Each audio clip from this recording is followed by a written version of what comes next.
No Bull. Powered by Earnhardt Auto Centers. For a premier destination near you, head to nobull.com. Here's Chris, Crespin, and Simone. And a good Friday to you. The Friday edition of No Bull with Chris, Crespin, and Simone, minus the Simone. Sean, Jordan, on assignment today. Oh, he's on assignment. Yeah, he's on assignment. Yeah, that's live audio of him on assignment today. And if you're seeing the video portion of the podcast, you will see that we made an upgrade to our Jordan Simone out graphic that we have. He was on IR. We have a different graphic for that. You worked very hard this morning to put together this one. How you doing, Sean? How you feeling good on a Friday? It's Friday. I'm doing well. You know, I feel like I'm doing well, feeling good. Got a haircut the other day, so feeling good about that. Or yesterday, I should say. We're going to get into that haircut. Feeling good about that. I think it looks good. You know, I was getting ripped by Jordan Simone on the video portion of this broadcast about, you know, my attire and my appearance. You know, I was ripping you for your... You were called Ben Affleck. We were the Affleck brothers on Wednesday's show. He said I looked like a combination of somebody going to rec basketball and Easter. So I had to upgrade that. I didn't do much with the wardrobe. Just got, just a T-shirt on. But did get the hair did. I'm ready to go. Feeling good. Very good. And that haircut is one of our subjects today, so we might as well jump right into it. Let's tell everybody what is in the lead on the program on a Friday. This is the one they're talking about. Sean, it's become sort of a morning habit now to wake up, get your coffee ready, pour yourself a nice bowl of cereal, Apple Jacks, Fruit Loops, Cinnamon Toast Crunch, whatever you're feeling on that given day. Fruity Pebbles. And Fruity Pebbles, okay, Cocoa Puffs.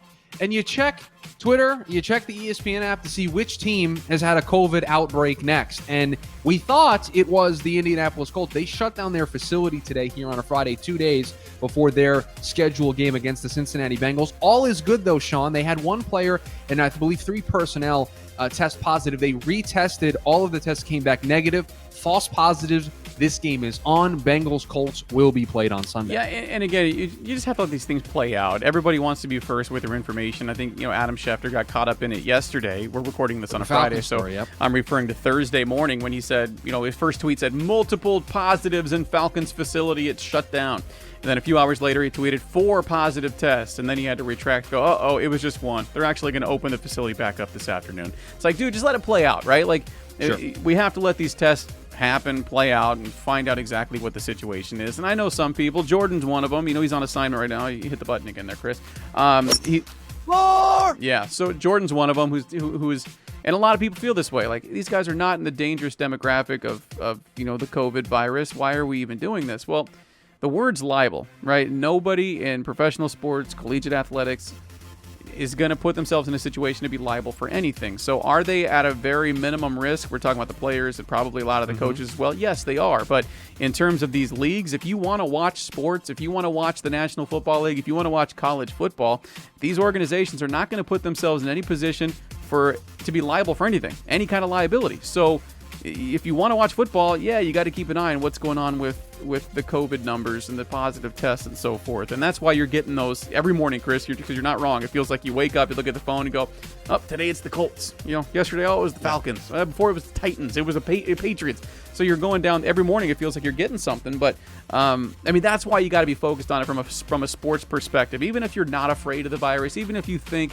there's some overreactions going on. And I'm not saying that's how I feel or you feel, Chris, but a lot of people feel that way. Yes. If you want to watch sports from a sports perspective, then you've got to have low numbers to no numbers because no organization is going to put themselves in a position to be liable. So today it was the Colts. Good news, though. Game is on this Sunday. Yep, false positives, they are going to play, at least as of this moment when we're recording this podcast. I feel like I have to put that disclaimer every time we talk about this subject. As of this moment, because it changes so quick. Colts is on. Yes, Bengals Colts is on for Sunday. Sean, one of the teams you mentioned that was dealing with an outbreak, the Chiefs. They had some games moved around because of an outbreak. Well, they just made a big addition to their offense yesterday. They were the team. They landed Le'Veon Bell. He was considering the Bills, the Dolphins, and the Chiefs. Interesting that those are the next 3 opponents for the New York Jets, by the way. He signed with the Chiefs, not going to be able to play this week, has to have 5 consecutive days of negative tests and then a 6th day with a point of contact test before he can even go and practice for the Chiefs. So not this week, probably not next week either, considering when he's going to be able to show up to practice. But Le'Veon Bell, it feels, Sean, like the rich keep getting richer. Yeah, and shoot, if you're Le'Veon Bell, you're going from the bottom of the barrel. No offense to you as a Jets fan, but you're going from a team that's on track to go 0-16 to a team that's they're bringing you in because they think you're going to help them win a Super Bowl. So for Le'Veon Bell, his standpoint, hallelujah, right? Good God, I'm getting out of New York with the Jets and I'm going to Kansas City with Andy Reid and Patrick Mahomes and an offense that's just set to be on fire the rest of the way. And so I don't think they're necessarily worried about getting him in this week, getting him in next week. This is a play that they hope is going to be able to help them, if they run into any hurdles late in the season, in the postseason, you may have some extra firepower offensively. But you're not wrong. The rich keep getting richer, man. If Le'Veon Bell can even be a shell of what we saw as Pittsburgh Le'Veon Bell there with Kansas City, catching the ball out of the backfield as well, that's going to be just another ridiculous, dangerous weapon for them. And they kind of created their own two-headed monster now in the backfield, right? With Clyde Edwards-Helaire and now Le'Veon Bell. Good God, that offense. When you look at it on paper, people kept putting the depth chart. Yesterday after this news came out, and you're going, what do you do about that? What do you do about that offense? It's absolutely ridiculous. And they're not asking him to be the Le'Veon Bell he was in Pittsburgh. No. At least they don't need him to be in order to be successful. He's just another option that Andy Reid has at his disposal for that offense that is one of the best in the National Football League. So that is scary for the rest of the AFC. Sean, warms my heart that the third story in the lead allows me to talk about some Major League Baseball, because tonight we potentially could have the World Series matchup set. You have a Game 6 in the ALCS this afternoon between the Rays and the Astros, and later on tonight, Game 5, Dodgers, Braves and Rays both one win away from making it to the World Series. I don't know if the MLB offices are necessarily rooting for the ratings bonanza that would be a Tampa-Atlanta World Series. Huge. But I think for baseball as a whole, those would be two teams. They would be fresh teams that you'd be seeing in the World Series.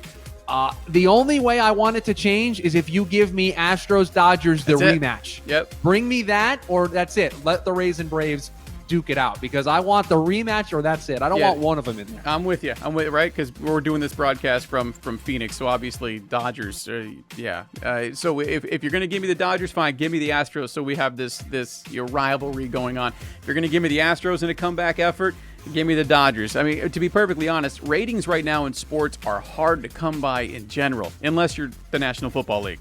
There's an election going on, Sean. I don't know if you know about that. I do know about that, but if you're taking away from some of the ratings. If you're Major League Baseball, Schubert, you are praying for a couple of comebacks. I know that you as traditional and big-time baseball guy, you just want to watch good baseball, so you'd be fine with it. But the casual viewer who didn't even check in on LeBron James because he was playing a Miami Heat team that everybody's expecting him to walk on. People didn't even check in on LeBron James in the bubble according to the numbers and the ratings. You think casual sports guy is going to check in on the Braves and the Rays? It ain't happening, man. Guys like you, traditional baseball fans, you're all for it, right? Give me playoff baseball, give me the World Series, I'm in. But the casual sports viewer, that's not going to get it done. Major League Baseball is praying for a couple of comebacks tonight. Praying for Astros, Dodgers, that'll get it done. Oh, that'll absolutely, get the that gets it done. You kidding me? Game 1, record viewership to see if anything happens. I don't think anything would happen, but boy, would there be some tension in the ballpark for that one. Some NBA news here. The season is over, Sean, but there have been teams hard at work. The Los Angeles Clippers, they move on from Doc Rivers. They've got their new head coach. It is NBA champion head coach Ty Lue signs a 5-year deal to be the next head coach of the Los Angeles Clippers. Do you like the fit? I'm still unsure about it. Listen, it's somebody who's familiar with the locker room, right? But I don't, and I know that yesterday the Clippers, according to reports, said they landed on Ty Lue because of his championship pedigree and his record in the play. Pedigree. Thank you. That's what I'm getting at, dude. Yes, he's won some titles, right? He had multiple trips to the NBA Finals. He had a dude named LeBron James. So unless LeBron is switching locker rooms there at Staples Center, it doesn't do much for me, right? I don't think this is much of an upgrade over what they had with Doc Rivers. Now, there's reports today, and again, Friday mornings when we're recording this, so reports coming out today that there was some issues in the locker room. Some of the veteran players that had been with the Clippers for a while didn't appreciate some of the preferential treatment that Leonard was getting. Kawhi Leonard living in San Diego, apparently, not in L.A., That made him late to a lot of meetings, late to bus trips and so forth, and some of the guys there were just not with it. Not with the fact that Kawhi Leonard could dictate what days he was going to take off, dictate when he did or did not come out of games. So if you're starting to hear more reports of that nature, maybe the locker room had, gotten out of hand even with Doc there, so maybe it was time for a change. But this particular move to me is a lateral move at best. You know I was what I mean? going to say, I don't know if Tyler's the guy that fixes those problems. I don't know if he fixes the problems because A, he was in the locker room when the problems existed, and B, I just don't see him as more of a voice in the National Basketball Association as Doc Rivers, right? Like in terms of a player. So I don't see this as an upgrade for the Clippers. If anything, it's a lateral movement, but if there was issues in the locker room, I get it. I understand why you would make a move. I just don't see this as a tremendous upgrade over Doc. I don't. Sean, speaking of Clippers, you got your haircut yesterday. Yeah, we mentioned this off the top of the show. You have to get something off your chest here, and it's so important that it's made it to in the lead here on a Friday. I wish our boy Jordan Simone, who is on assignment, Schubert, he's on assignment. 4! Yeah. So I wish he was here because I want to get his opinion as well. Maybe you can hit me up on Twitter at @SCrespin02. Was I right to feel some kind of way about this story, Schubert? Now let me tell you what happened. Okay. So I'm walking in to get my hair cut at the local establishment that I go to, right? And I walk up to the door to go in, and there's a gentleman coming in roughly the same time as me, and he's close enough to where he's actually in the personal bubble to where you feel, okay, I'm going to hold the door for this gentleman. He's in the zone where you can't let the door close. You'll be a jerk if you do that. You'll be, if you don't hold the door and acknowledge that the gentleman's there, now you're the a-hole, right? You can say that on this show. But. I think so. So he's within the bubble, the personal bubble of, I got you, man. Let me open the door for you. So I do that. He says, thank you. He walks into the establishment where we're both about to get our hair cut. So obviously he walks through the door first. Therefore, he gets to the counter first.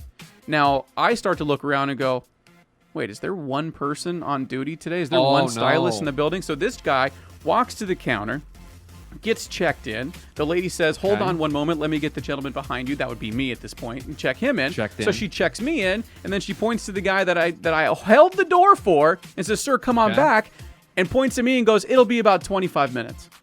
Oof. Whoa. Wait, whoa. Hey, okay. So in the back, I didn't say anything, right? But in the back of my mind, I'm going, you son of a... I held the door for you. Sure. Allowed you to walk in front of me, and now I got to wait 25 minutes? Now, this is, mind you, midday on a Thursday.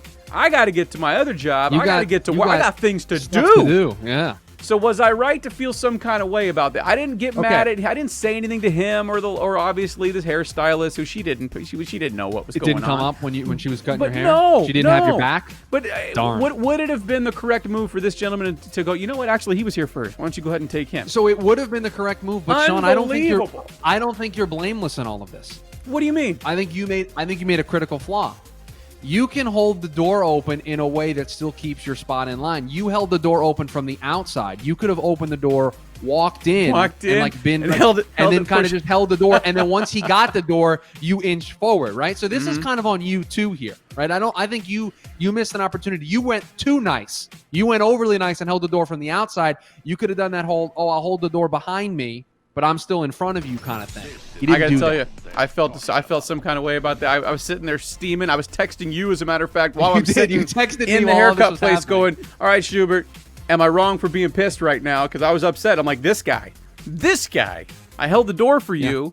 Lady looks me dead in the face and goes, it'll be 25 minutes, sir. And you allow that to happen? So, yeah, he wasn't raised right. He wasn't raised right, Schubert. The gentleman should have done the right thing, but I don't think you're entirely blameless in this either. You could have put yourself in a position to succeed. I'm so glad that you were able to get that off your chest on Friday. Do you feel better? A little bit. Again, the haircut looks good. I'm all right. Yeah, the haircut looks good. So it's probably worth the extra 25 minutes. Coming up next, the Arizona Cardinals play on Monday night this week, but they're going to have to do so without one of their best defensive players. How are they going to handle the Cowboys offense? We'll get into it next here on No Bull with Chris, Crespin, and Simone. Schubert, let me tell you about Earnhardt Auto Centers, locally owned and operated since 1951, a proud partner of No Bull with Chris, Crespin, and Simone, who's on assignment today. Schubert, I don't know if you want to hit he's on assignment. 4! With 19 Arizona locations, they got 21 dealerships, 17 different brands. It doesn't matter if you're north, south, east, or west. Wherever you're at in the valley, Earnhardt's got you covered for that new vehicle you've got your eye on. And with the current times, obviously social distancing, you can see it right here with our show. Schubert's at his house in Chandler. I'm in Gilbert. Jordan, usually when he's not on the golf course, right? On assignment. I want to sign up, Usually please. out in Arcadia. Doesn't matter where you're at in the valley with social distancing going on right now. You can check out the No Bull Express option at nobull.com. Makes the entire buying process an absolute breeze from right there in your home. Don't even have to leave the home. You can test drive a vehicle. They'll bring it right to your front door to do so. You can do the finance application. You can have your brand new ride, once you do finish the process, delivered right there to your house as well. No Bull Express. You don't even have to leave your front door to experience the Earnhardt commitment to world-class service and low prices that absolutely can't be beat. The Earnhardt name's a name you know you can trust, Schubert. 68-year commitment from their family to yours. Earnhardt Auto Centers and nobull.com. That ain't no bull. Sean Crespin, looks like today was the day for Chandler Jones to get his surgery on his right bicep. Posted a picture to his Instagram story of him in a hospital bed, wearing a little cap, wearing his mask. So looks like today is the day for that surgery that will keep Chandler Jones out for the entire season. And Sean, I know there's no Dak Prescott on Monday for the Dallas Cowboys, but still one of the better offenses in the National Football League that the Arizona Cardinals are going to have to go up against on Monday, and they're going to have to do so without their best defensive player in Chandler Jones. What on earth is Vance Joseph going to do this weekend and on Monday to try to slow down this Dallas Cowboys? Yeah, offense? I mean, that's the big question at this point, right? I mean, we've been talking so much about the Arizona Cardinals offense and trying to get the offense right. You know, too much east and west, not enough north-south, and you were ready to play the Jets and you had your get-right game, and they did, actually. The numbers looked really nice. They were stretching the field. They were taking their shots. That's great. That's wonderful. But the focus going forward, with or without Chandler Jones, was going to go strictly on that defensive side of the football, because the teams you're going up against here the next few weeks, the Cowboys, who you mentioned, the Seattle Seahawks follow the Cowboys after the Monday night game. So the teams you're about to go up against offensively can bring it. And you're going up against the Dolphins, who dropped 43 on the 49ers. You have the Bills the week after that, the Seahawks. I mean, this is their stretch of games. It doesn't let up for them. Yeah. Well, the next two are two of the top three scoring teams in the NFL. Right, with the Seahawks and the Cowboys. So your defense is going to be the focal point, and now you have to do it without Chandler Jones. This is a big setback for this team, really big setback for this football team. What is Vance Joseph going to do? It's going to have to be production by committee, but you don't just replace Chandler Jones. You just don't. So what is he going to do? Not much. Hope that you're able to get things out of guys around him. A pass rush by committee. I saw a stat that he's accounting, since he joined the Arizona Cardinals, he's accounting for over 30% of the team's sacks since joining the Arizona Cardinals. Nobody has a larger amount for their team. So to say this is a setback for the Arizona Cardinals is an understatement. This is a huge loss for that defense.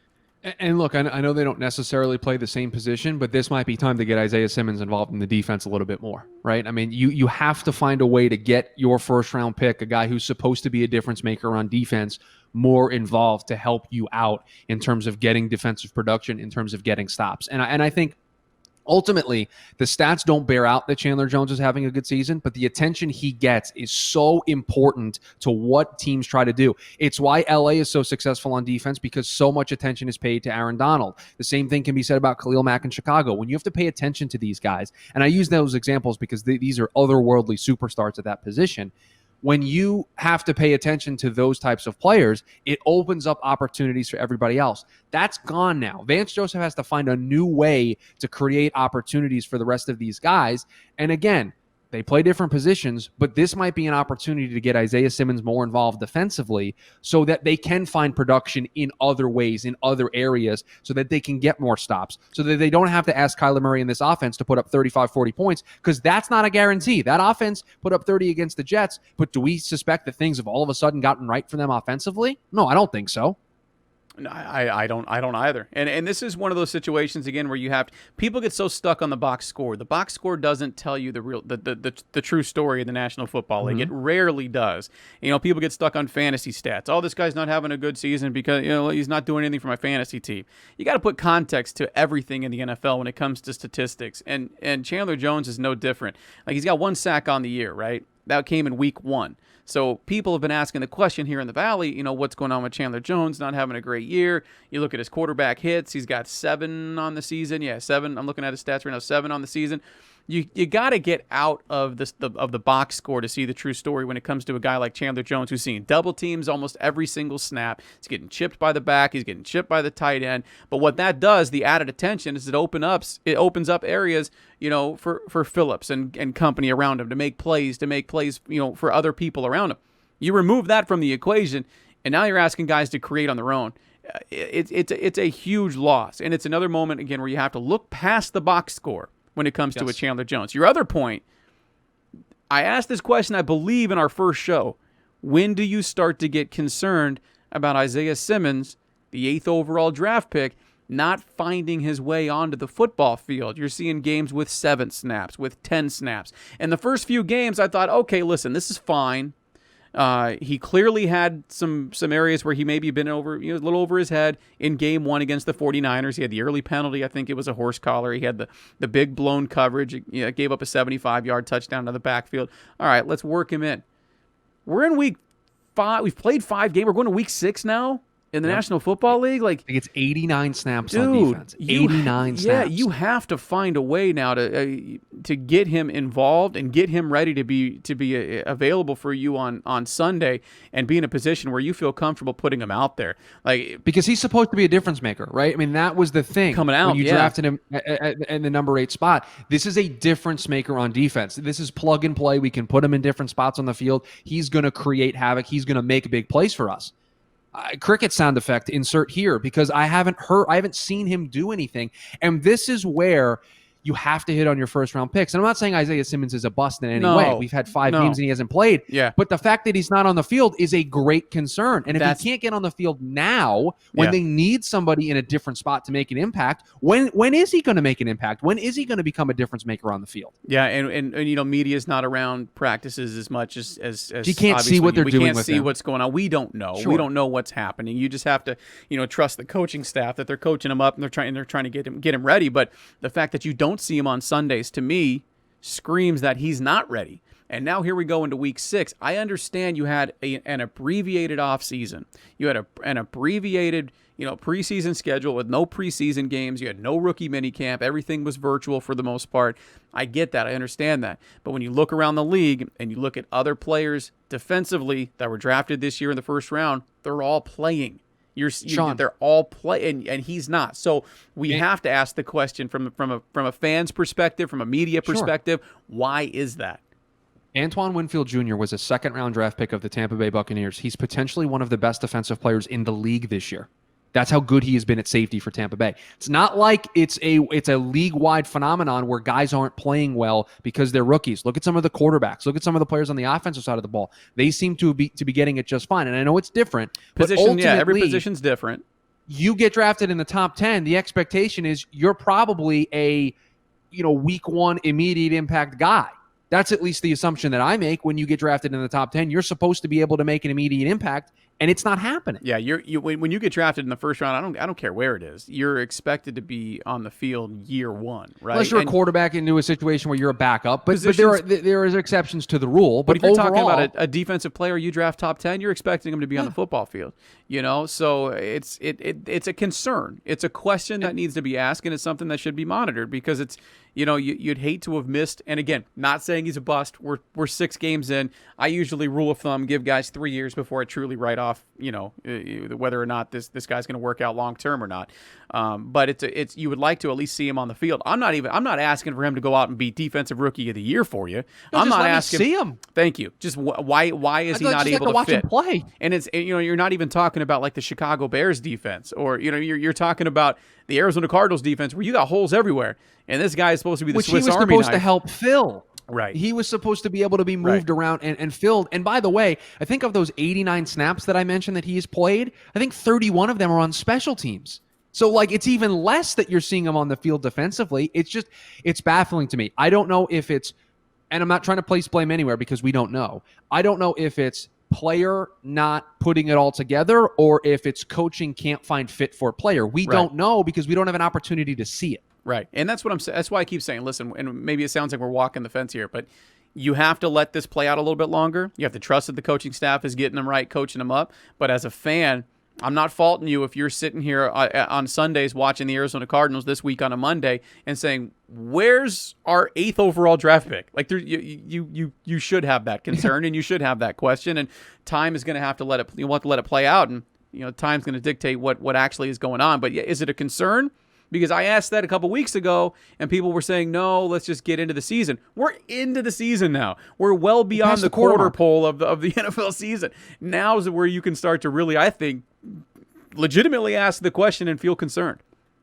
And the other part of it too, Sean, is, and I don't think you and I are walking the fence. We're making it very clear. He needs to be on the field, right? Yeah. It's just, you need to see what you have in him, because it's great that he can practice and he can learn the system and do all that stuff. He needs to be on the field, especially with the injuries that we've seen this team have over the first now 5-6 weeks of the season. That's a tough thing to use the word need. I don't know, because if he's not getting it, then he doesn't need to be on the. problem. Then he doesn't need, and it's a bigger problem. But he doesn't need to be on the field. You know what I mean? So to use the word need, I don't know if I'm going to use that word, because we don't know if he needs to be on the field. If dude ain't right, then he doesn't need to be out there. That's a bigger problem. That's a much bigger problem. Much bigger problem. Because then he was not ready to be the 8th overall pick. He wasn't this highly touted top defensive player in the draft, right? Yeah. He's not that then. So that's what frustrates me, is he was considered by everybody to be the most talented player in the draft. He was seen at the time to be a good fit for Arizona, right? All mock drafts had him going there. He was picked there. Everyone was like, oh, he's going to succeed. He's going to be fine. He's going to be the Swiss Army knife, like you mentioned. So it's hard for me to believe that it's just him not getting it, right? It's hard for me to believe that. Now, that doesn't mean it's not what's happening, but it's hard for me to believe that is what's going on here, rather than they're just not finding something for him, or he's just not playing for whatever reason. Again, 89 snaps so far through five weeks, and most of them 31 of them have been on special teams. It's not a good look. It really isn't. So, again, monitor it throughout the year, and we won't know until – and the coaching staff doesn't have to tell us what's really going on. No. They don't have to. I'd They like just got them to work. to. I'd like an answer to the question. We would love it. We would love it, but they don't owe it to us. So work with the young man. Hopefully he's able to get on the field. The natural talent is there. We know that. So will he be able to pull it together? We'll find out. But it is – now's the time – to answer my question from show 1, now's the time to start worrying, because we're week 6. You got to find a way to get him out there. And for Vance Joseph, for a guy who, it's been an up and down roller coaster ride from here, where at times we've thought he's going to get fired midweek and he's not going to make it. You certainly think if you had a player like Isaiah Simmons who you thought could make an impact, you wouldn't be keeping him on the bench, right? That's a great point. That's another angle on this as well, right? Vance Joseph's probably fighting for his job. If Isaiah Simmons could help him keep his job, Isaiah Simmons would be out there. That's another layer to this. It's a great point. Yeah, it's a great point, which makes you lean more towards the side of he's just simply not ready. Which it just baffles me, considering what we heard from him coming out of college, which makes this entire situation just bizarre and weird. It shows that we put too much stock on the underwear Olympics, known as the NFL Combine. Oh, the underwear Olympics. That's what it is, and it shows the tape for Simmons was fine. The tape for Simmons showed a player in pads that. You're talking about Clemson and being, not the National Football League, and being moved all over the field, and now he's being. Remember how adamant they were. Steve Keim was after the NFL draft when he said he will be a linebacker. We drafted him to be a linebacker. So now he's learning all the intricacies of one position, and not simply just being a football player out there on the field causing havoc for Clemson, where they're asking him to be one specific position. He's learning all the intricacies of it. And maybe it's just not clicking yet. And I wonder if you pivot and try to create a role for him where he can create havoc, right? That's another part of coaching, right? We've seen it. We've seen it the last couple of weeks now. You've seen him, almost as that jack linebacker position. You know what I mean? You've seen him drop back into safety a couple of times now. So in the limited snaps we've seen him out there, we've seen them. They're experimenting. But I love your point, Schubert. You got a DC that is fighting for his job. Every game is huge for him.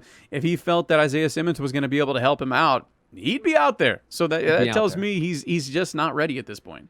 It's certainly, the warning signs are starting to flash, at least for me. I know you asked the question on show 1. The warning signs are there, and I think the alarm needs to sound about, hey, why isn't this guy out on the field? Coming up next, a little buy or sell. We got some potential contenders in the National Football League. Are we buying them or are we selling them? We'll do it next here on No Bull with Chris, Crespin, and Simone.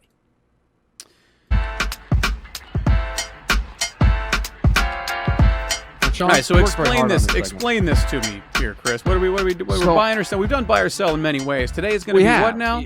We got a little twist on it. So I have a list here of teams, 5 teams that are, I think they're playing pretty well. I think is a fair assessment of the teams that we've gathered. But we don't know if they're, are they legitimate playoff, deep playoff run Super Bowl contenders, or are they, playing a little bit above what their record says, right? So are we buying or selling them? What we've seen from them so far is what we're going to see the rest of the way. Because, again, we're past the quarter mark, right? We're in week 5, week 6. Mm-hmm. We know who these teams are at this point. Do you got some kick-ass music for me? I got some music that fits the buy or sell kind of thing. Yeah, here we go. Okay. Here we go. That's what I'm looking for. Mm-hmm. So I got some sound effects that I'll play for the decisions that you make here. All right. So team number 1. Well, I want your opinion too. No. Well, I'll let you go first, and then I'll respond. All right. Team number 1. I think it's a team we've mentioned on the show. I don't know. We're too many minutes in for me to remember what I said more than 5 minutes ago. The Los Angeles Rams, Sean. Are you buying or selling what you have seen from them this season? Are they legit? I would love to buy this team.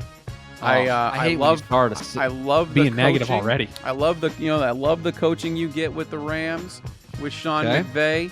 I like what they're doing offensively. Obviously, you have Aaron Donald on the defensive side of the ball. Yeah, where's the butt? The butt's coming in here pretty soon. But yeah, there it is. Go ahead and hit that sell button for me, Chris. If you don't mind. Sell. They're 4-1 right now. I can't buy them yet because all 4 of those wins come in the NFC East. They do not have a win on their schedule outside of the NFC East yet this year. Their only loss coming against the Buffalo Bills, a game which they tried to come back and win, but they fell short. So I can't buy you yet, LA Rams. I just can't do it. You're in a tough division. We haven't seen you beat anybody of substance yet, though I would like to. I gotta sell, Schubert. Sean? We're all in. We are all in on the LA Rams because I think this offense, and I know your point is very well taken. They haven't played any sort of fantastic teams outside of the Bills, but they've looked good offensively. They look like a different team from last year. Sean McVay has seemed to make the necessary adjustments. They're getting the ball out of Jared Goff's hands very quickly. They're not letting him feel a ton of pressure. They have playmakers that can make plays. They're running the football extremely well. I think they're a top 5 running offense in the National Football League. They can run the ball. They're getting the ball out of Jared Goff's hands quickly. They're making plays on defense. And yeah, they lost to the Bills, but they had a lead in that game in the 4th quarter. They made a comeback. They spotted the Bills like a 25-point lead, and they came back. I know they haven't played anybody, but I am a big believer of what I've seen. They are passing the eye test. I am buying the LA Rams. Team number 2, Sean. The Tampa Bay Buccaneers. You and I have had a lot of conversations about this one. We've had lots of you and I. This team air. in particular, because I work on another show. I produce another show that is all about this team. So they're kind of near and dear to the heart. So I'll let you go first. I think my answer is going to shock you. I really do. I'm going to sell this team, Chris. Just hit the button. You don't even have to ask me. Like I said, we've had enough conversations about this team. Listen, this is a very undisciplined football team right now, which is really weird to say about a Tom Brady offense, right? But only the Arizona Cardinals. This is a stat you pointed out to me earlier in the week, Schubert. Only the Arizona Cardinals have more drives stalled by penalty, which is a statistic that the NFL keeps actually on their official stats page. But only the Cardinals have more stalled offensive drives than the Tampa Bay Buccaneers do at 14 at this point. I can't buy the Tampa Bay Bucs. They're giving up. They're falling behind to teams they have no business falling behind to, with the Chargers and so forth. Maybe a team in the Saints that ran you out of the building in week 1, and they don't look like a very great football team at this point either. You just fell short of the Bears, who have no offense to even speak of. We're going to get into that here later on in this exact segment. I can't buy the Tampa Bay Bucs right now. You got to show me more. And when you're that undisciplined, that is going to bite you in the you-know-what come later in the football year. On, scooch over, buddy. You're joining me. We got room over there? I was not impressed with what I saw in the Thursday night game against the Bears. I know penalties killed them. They had a couple of drives, some penalties that shouldn't have been called on them that were. But ultimately, I need a quarterback who knows what down it is in particular. That's thing number 1. I need my quarterback to know what down it is at all times. But 2, Look, the Chargers game, I put a positive spin on it. I thought that was going to be a motivational thing to lead into the game against the Bears. It wasn't. This offense has looked flat at times. And I know Mike Evans is dealing with an injury. They're still learning what this offense is going to look like. They're just now getting Leonard Fournette back. Ronald Jones has been okay. They need to show me more consistently. And guess what? I'm selling right now because they have a big test on Sunday when they take on the Green Bay Packers. If they win that game, I'm going to be back. I'm going to flip back to the other side because that's a marquee victory against the Green Bay Packers. I don't think they're going to do that, though, because Green Bay, I think, is the best team in the NFC, probably the best team in the National Football League. So then they're going to be 3-3 coming out of this week, 500 in a division that they probably should be able to roll pretty easily because, as you mentioned, the Saints aren't particularly good. The Falcons are 0-5. They fired their coach. Carolina's in basically a mini rebuild with a new coach and quarterback. They should really have this division handed to them on a silver platter, and if they fall this week, they're 3-3. So I'm going to sell them. I'm joining you. Scooch over, make some room. Team number 3, Sean, speaking of Tom Brady, his old team, the New England Patriots, fighting Cam Newtons. Fighting Cam Newtons. Give me a hard sell or a hard buy on this one. Give me a hard buy on this one. Hit the button. Give me a hard buy on this one. Listen, I was so impressed by what they were able to do when they went into Arrowhead a couple of weeks ago and nearly came out with, well, you look at the final score, it doesn't look like they nearly came out with a victory, but man, they were a couple of bonehead plays at the quarterback position, which ordinarily wouldn't happen with Cam Newton under center away from maybe upsetting Kansas City on the road. They're playing really good football. Their only losses this year are to Seattle. They were 2 yards away from winning that football game. And then Kansas City, who I just mentioned as well. And they're getting the most out of Cam. Like, I did not expect this in the slightest bit. We didn't know who Cam was going to be to begin with the shoulder injury, the foot injury. We didn't know if he was going to be able to be old mobile Cam. And then how were the Patriots going to utilize him? Dude, just like Harbaugh has done with Lamar Jackson in the last couple of years, you reinvent the offense, you put it around the strengths of your quarterback, and it's working, man. Whatever they're doing in New England, it's working so far. I'll buy them, man. I don't think, even with all the people who opted out defensively on that football team, let me ask this, Schubert. Let's pretend your Jets were anything worth talking about. That's a good joke, Sean. I said pretend. Let's pretend. Okay. Would you want any part of that Patriots team in the playoffs? No, but I don't want a part of any of that Patriots team at any time because it's Bill Belichick. That's what I'm saying. So buy. You can hit the button again, man. Buy. I'm buying the Patriots right now. They're so well coached and they get the most out of everybody they have, regardless of who it is. I'm buying them, even at 2-2. Okay. No, all the room to yourself, buddy. You can have all the room to yourself. I'm selling this one. All right. Get the New England Patriots out of here. And here's why. This conversation is about what we think these teams can do long term. Are they a legitimate threat, right? And I look at the AFC. I'm extremely impressed by Buffalo. I'm extremely impressed by Pittsburgh. A team we're going to talk about a little bit later, Cleveland, has impressed me. Baltimore, Kansas City. I think Tennessee has to be taken for real. That's like 6 teams I mentioned in front of the New England Patriots. It's really tough for me to consider the New England Patriots a legitimate threat when all of those teams I mentioned, I think I would take over the Patriots in a playoff game. Especially right now, since the Patriots sit 2-2, and they would be going on the road, right? Fair. So I agree. I've been impressed with what they've been able to do because they've looked good despite Tom Brady moving on. They brought in a quarterback that everybody thought was washed up and hurt, and Josh McDaniels has been able to do a really nice job offensively. You mentioned, and this is a point that you've been bringing up a lot, about the defensive players opting out. They've been good defensively, but ultimately, when you look at the state of the AFC, it's really hard for me to pick a team that I'm going to be like, ooh, yeah, New England's going to go on the road and beat that team. It's really tough for me to do that, so I am selling. That's fair. That's fair. Who do we got next? The next team up, Sean, I think we mentioned them a little bit earlier, the Chicago Bears. Hard sell. I got you. Hard sell. And I didn't think you needed to stay. We're buying or selling fringe teams right now in the NFL, teams that could or could not make an impact once we get down to the postseason. Hard sell in the Chicago Bears. There's going to be a moment when they absolutely have to have a late game drive. Do you trust their offense to get that done? 21st in offensive production. They only score 21 points a game. Here's the teams that score less than the Chicago Bears. The Denver Broncos, the Cincinnati Bengals, the New York Giants, They're your good.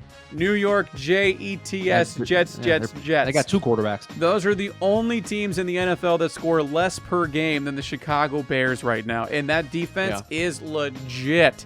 But you bring nothing to the table offensively, and there's going to be a time when you got to have it. And that offense ain't going to get it. I'll sell on the Chicago Bears. I don't buy them yet. Fun story though, right? The Bears are cruising, 4-1, but I'm sorry, I can't buy it. Yeah, I'm with you, buddy. I'm with you. Ultimately, let's look at the teams that they've beaten. I know you like to do this. Here are their 4 wins: the Lions, the Giants, the Falcons, and the Bucks. Yeah. We mentioned the Bucks. We both sold the Bucks. Right. 2 of those teams are winless on the season in the Giants and the Falcons. The Lions, the Lions are the Lions. Well, the team that they lost to. Don't forget the Lions game. They're a drop pass by a rookie running back from losing that game. Yeah. And their loss is to an Indianapolis Colts team, which, other than Phillip Rivers, throwing pick sixes late in games, they've been okay. They've been a solid team in the AFC. So their best team on paper that they played, the Indianapolis Colts, they lost to. And ultimately, Sean, your record is what you are, right? You're 4-1. This is a good football team. They are finding ways to win. But in the context of this conversation, I don't see this team making noise in the postseason because I think teams are going to figure it out. Now, they have the recipe that I think can have an upset in the postseason. They can run the ball with David Montgomery. And they got a great defense, right? So those are things that are the recipe for an upset. But like you said, if they need to go down the field late in the fourth quarter and get a field goal or a touchdown, I really trusting Nick Foles to get that done? Right now, I'm not. He made a terrible throw in that game against the Bucks that I'm still having nightmares about because of how badly he missed a wide open receiver. And there was no pressure on him. He just missed. There were multiple moments like that in that football game. So here are their next 3 games: at Panthers, at Rams, against the Saints. Prove it here. If they go through this stretch and they end up 7-1 somehow, I'm going to eat my words. I will take back everything I said about this football team. But right now, I am selling. The last team on the list, Sean, this is a team that you and I argue about constantly. And I think we're going to argue again, the Cleveland Browns. I am going to shock you, Schubert. Your fingers on the wrong button. Buy it, baby. Hit the button. Let's buy it. You know what? We want some more. Give me some more. I want to buy it again. I think you broke your. There it is. There it is. So listen, the Cleveland Browns right now, first in the National Football League in rushing yards per game. Now, you and we usually argue about Baker, right? That's usually where it is. I'm not a big Baker guy, but what Stefanski and the Cleveland Browns are doing right now is they're not asking Baker to do much at all. They're the number 1 rushing team in the NFL. They're 29th in pass production. What they're asking Baker to do is hand the ball off to the 2-headed monster that they have. Let's live off the play action. Don't make a mistake, Baker. Don't make a mistake. Just don't lose the football game for us. Sure. They have a solid defense as well. So, yeah, I'm buying the Browns. I'm still not buying your boy, so that's not why I hit that button, Schubert. But I am buying the Cleveland Browns and the coach of the year, Stefanski. Absolutely I am. They got a huge game this weekend against the Pittsburgh Steelers. If they can win that football game, I think the football world starts to buy the Cleveland Browns. But right now, if you're not paying attention, Cleveland's doing some pretty nice things offensively. It's a creative offense as well. They're giving you some, you're seeing wide receivers tossing to other wide receivers for touchdowns. They're running the ball well, and all the pressure is off Baker's shoulders. If they can keep it that way, I'm buying the Cleveland Browns. And I can't believe I just came out of my mouth, Schubert. Sean, make some room. I'm with you. And I think your point is so valid. They have found a way to ask Baker to make 6 to 8 big throws a game, and he's making those throws. And then everything else, they're asking their 2-headed running back monster to get done. Which with is Nick down Chubb to 1, and right? Chubb will be back down to week 1. 10, but they're still running it well. They're running the ball extremely well. And I think what is the most telling thing, just on the eye test, the offense looks creative. What Kevin Stefanski doing on a week-to-week basis is different. It is not the same old that we saw in Cleveland. It is confusing teams because of what they're able to do. Because this is where I differ with you. Baker can make some big-time throws, right? Baker can make some big-time throws. He's made some big-time throws. He throws a ton of interceptions because he thinks he can make every throw on the football field. But he makes some big throws. They have some big-time weapons that can make plays. They can run the football. Offensively, they're extremely skilled. Defensively, they have one of the best pass rushers in the National Football League in Myles Garrett. So they're doing everything that they need to do, and you're right. They're giving Baker a game plan. This is what we need you to do. They're executing it, and they're finding ways to win football games. Sean, we're buying. We're buying the Cleveland Browns, baby. Hey, what does Jordan Simone think on the subject? What does he think? Where's Jordan? Yeah, Jordan Simone on assignment today. So we'll get his opinions and maybe put it on social media or something. But I'm with you. I'm buying the Browns. I'm buying it. Sean, it is probably one of my favorite times of the week because we are bringing back one of the most popular segments in the history of you and I ever working together. It is not The Price is Right. It is The Line is Right, and it is next on No Bull with Crespin and Simone. Unbelievable. Schubert, let me tell you about Earnhardt Auto Centers, locally owned and operated since 1951. Proud partner of No Bull with Crespin and Simone. 19 Arizona locations, 21 dealerships, 17 brands. Doesn't matter where you're at, north, south, east, or west, wherever you are in the valley. They got you covered for that new ride you got your eye on. And obviously the times right now, social distancing. Check out the No Bull Express option at nobull.com. Schubert, check this out. You can be there in your home, in that nice studio you have there with absolutely no decoration whatsoever, but that's okay, because what they're going to do is they're going to bring a car right there to that undecorated studio of yours, and you can test drive a vehicle from right there at your front door. You can do the application process online. They'll deliver your vehicle to your front door again once you're finished with the process. Don't even have to leave the house or that beautifully decorated studio of yours. It's Earnhardt's commitment to world-class service and low prices you can't beat. The Earnhardt name, a name you know you can trust. 68-year commitment from their family to yours, Schubert. Earnhardt Auto Centers at nobull.com. That ain't no bull. Schubert. I took the blanket down. You did. You took... The blanket is down from the studio that you continue to trash on and that's probably a good episode move. basis. It looks a little better. And for those that are listening for the first time or watching for the first time on YouTube and everywhere else, first of all, thank you. Second of all, Schubert had this really, really just... I think the camera did it injustice. I'm trying to be nice. I think the camera didn't do it any favors. It was a Mets blanket, Schubert, that looked like it was in your crib when you were, so it looked like it was 25, 30 years old. I'm just glad, put it this way, I'm glad you got rid of it. Thank you. All right, so what are we doing here? You said you were stoked for this segment. What are we doing? So we are doing, have you ever seen the game show The Price is Right, Sean, where you have to guess the price and you have to be, within a certain... Yeah, I've stayed home from school before. Every kid who stayed home from school watched The Price is Right. So, as a precursor to the disaster that is on Sundays cashing in with Crespin, we are going to test your knowledge of the National Football League and the gambling world because you give out some unsolicited advice on Sundays. And we're going to play The Line is Right. We have a disclaimer that says that, entertainment purposes. Don't follow this advice. So, normally when we played this game in the past, you compete against somebody else. And who's ever closer. Our boy Mike Bauer. You're just competing against yourself today. Okay. And I'm allowing you a 1-point wiggle room. So if you're within a point on either side, I will give it to you. I'm being generous. It should really only be a half a point, but give it's me week a point one. And a half.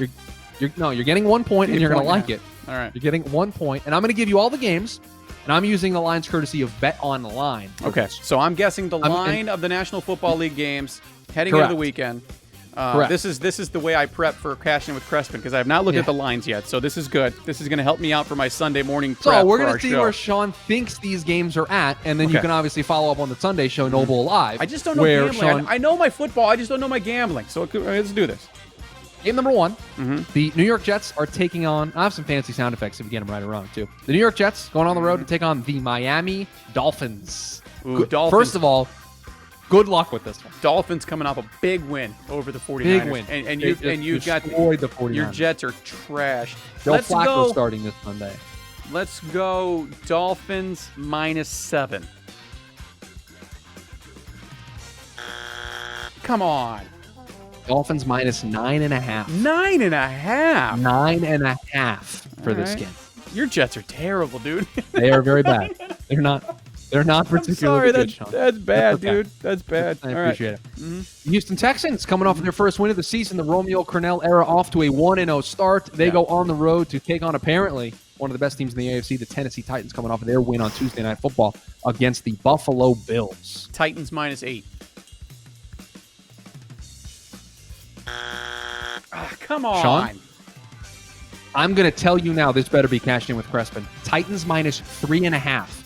If you are not running to the window to bet Titans -3.5, I don't know if you watched Tuesday Night Football. This is a complete overreaction to what Houston was able to do on Sunday against Jacksonville, and it is not giving enough credit to what Tennessee did. It is Tennessee -3.5. So I wasn't far off from where your mind probably was on that game. No, this should be 6+ points. Wow. Easy. All right, so I'm 0-2. They're saying neutral site. It is Tennessee minus a half a point. What do I get? What do I have to get to win? Half of the games? You have 8? to get more than half. We have 14 games. All right, we got to hustle then. And you're We got to already hustle. You're We got already a going 2. long way to go. We got a lot to get into. All right. So how about this? Bengals at the Colts, Oof. Bengals did not look good against which Baltimore. was taken off the board. So I have the line that it opened at. Okay. I'm going to say you said Bengals and Colts? Bengals and Colts, yes. It was taken off the board, by the way, because I think more COVID, because of the COVID issue. Because of the COVID stuff, it's now back up. I have the number in front of me. Let's go Colts minus 4.5. Colts minus 4.5. But no, Sean. Colts minus 7.5. Oh. I've seen this number as high as 9.5. It opened at 8. That's probably another one in cashing in with Crespin, because we're going to get one pick six from Rivers, so we're going to get... All right, so write that down. Let's go to the next one. So the next one, the Falcons at the Vikings, Sean. Falcons at the Vikings. Vikings coming off the, starting to play decent football. Falcons just fired their head coach. Wreck. So be careful about that. Falcons, let's go Vikings minus 5.5. The extra half point. That's Vikings minus 4. If you just would have gone 5, you would have been in the range I would have given it to you. But 5.5. No, it's Vikings minus 4 for this one. Broncos at the Patriots, Sean. Ooh, I just built up these pads. You just built up this team. Let's go Patriots minus 4. Come on. Patriots minus 9.5. Wow, that Broncos 9.5. They are the disrespect to the Denver Broncos. Well, they're beat up and they have terrible coaching. Like, it's just not a good football team. Not at all. Speaking of football teams, the Washington football team taking on the New York Giants. Good luck with this one, Sean. The Washington football team taking on the New York Giants. Let's go Washington minus 2. Giants minus 2.5. Oh, gosh.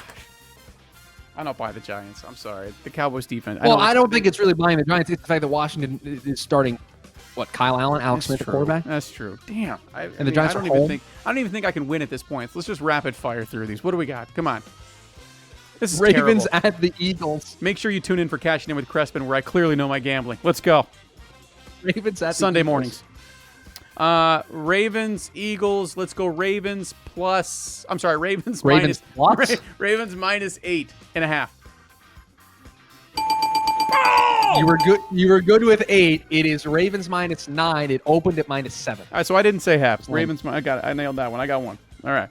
Browns at the Steelers. Ooh, let's go Steelers minus 2. You sure? Minus 3. 2.5. Commit to something. Let's go Steelers minus 2.5. Steelers minus 3.5. Oh, so I nailed it. Why are you playing with me like that? Because at 2 you were wrong. Oh, you're right. Okay, sorry. That was why I tried to be generous. What else we Bears got? at the Panthers, John. Bears at Panthers. Go Bears minus 2.5. Okay, hold on. I got to pull up the thing here. Bears minus 2.5. This is a trick question, Sean. What do you mean trick? What do you mean This game's a trick? pick'em. This game is a pick'em. That is some BS. You can't. Opened at Panthers minus 3. It is now a pick'em. Panthers were favored? Holy cow. Panthers All right, minus next game. 3, yeah. Next game. We got to fly through The this. Come on. Lions at the Jaguars. Lions and Jags. Let's go New Jacksonville. Lions minus 2. Got to be right. How was that not right? Because it's Lions minus 3.5. See, It opened at 2.5. hook there. You were close. Your stupid half hook. It's garbage. I'm just saying, Sean. This is what happens. All All right, right. The Packers at the Bucks. Oh, great football game this weekend, by the way. Unbelievable football game. Let's go Packers minus 3. Packers minus. What's the Packers line? minus 1. That's awful. I'm running. Packers minus 1. Give me that all day too. Good God. This game Really? opened Bucks minus 3. It is now moved to Packers minus 1. Yeah, I'll that's Cashing In with Crespin Sunday mornings on our live show, 9 a.m. Make sure you tune in. That's going to be on there. All right, here we go. Rams at the 49ers. Rams at 49ers. Oh, man, the Niners team is bad. Let's go. They're so beat up, and they just can't get right. Let's go Rams minus 3. Rams minus 3.5. It opened at 49ers minus 3. I got 4 right. I know what I'm doing. You're doing good, Sean. I'm proud of you. You're doing what do better we than got? I expected. We have more? We got the two Monday night games here for let's you, fly Sean. through it. Cardinals at the Cowboys. Oh, man. Let's go Cardinals -2. I think I did hear this one this week. We live in Arizona. I think I heard. I'll take that one off the list. I think I cheated there. We live in Arizona. Cardinals I knew that one. I'll give it to you. That's fine. Hey, if you get information and it helps you win, you forget some of the stuff that you see during the week anyway. So I'll give you credit for that one. We talked about this show. The second, me too. The second Monday night game of the day, Chiefs Bills. This was supposed to be the Thursday night contest. It got moved because it has been moved to the double threat, the double header. Chiefs Monday Night Bills. Football. My Raiders put some doubt in some of those Chiefs fans. I will tell you this. Stupidly, this line moved because Le'Veon Bell signed with the Chiefs. Oh, that's dumb. He's not even playing. Right, but the line moved because people bet on a certain team. Let's go Chiefs -4. Ding, ding, ding, ding, ding, ding, ding. Chiefs -5, Sean. Very good. Nailed that one. Good. I got 6 right. You get off me, You were right Schubert. there. You get off 6 me. The and 8. line is right. 6 and 8, Sean. I'm impressed. I thought for sure that was going to be a dumpster fire, especially when you started like 0-4. Well, the segment may have been a dumpster fire overall. I'm not sure how people. No, this was good. This was good. I mean, Jordan Simone, your thoughts? Okay, thanks. Appreciate you, Jordan. Thanks for your take on Thanks the for checking in, brother. Thanks for checking in. Jordan will be back on the Monday edition of the program. Monday Night Football for the Cardinals, so we'll definitely delve into that. We'll react to the NFL weekend ahead. If you want to follow the show, do so at @nobull_podcast. You can follow me at Shoe Radio. You can follow Sean at SCrespin02. And you can follow Jordan Simone at Jordan Simone 38. You can find this podcast anywhere you get your podcast: Apple Podcasts, Spotify, Google Podcasts, Pocket Casts, just to name a few of the places. Please follow the show there, rate, subscribe. We very much do appreciate it. Sean, you look like you want to say something before I wrap up. And Sunday's live show. We're starting to have fun with that. We do a live 30 to 45 minute show to get you set for your football Sunday. That's 9 a.m. Arizona time, right? What are we now? Right before the games Mountain, kick off. Whatever the hell we are. We're 9 a.m. Whatever Arizona time. Tune to Facebook Live, YouTube as well. We're going to be live every Sunday at 9 o'clock, getting you set for your football Sunday. And cashing in with Crespin, I just proved I know what I'm talking about. We'll make you some money. Hey, real quick. Get into you and your Schubert, you're shoeing with Schubert. Yes. That's a new segment we also have up on the social media real quick. You have 3 plays there. Okay. I have 3 plays there. We will react to those plays on Sunday, see how well I did in the gambling portion. We talk fantasy, we talk college football, we get you ready for the NFL Sunday slate. So a whole football show that you can enjoy when you're having your coffee and your breakfast there on Sunday morning. That is No Bull Live, and as Sean mentioned, that is on Facebook and YouTube. We tweet out the link. We put it everywhere. I think that's it. I think I plugged everything that I needed to plug here on the show today. Hope everybody has a great weekend. If you can join us on the Sunday show, we would love to have you. If not, we will talk to you on Monday. Have a great weekend, everybody. Any parting thoughts from Simone? Any parting thoughts from Jordan Simone?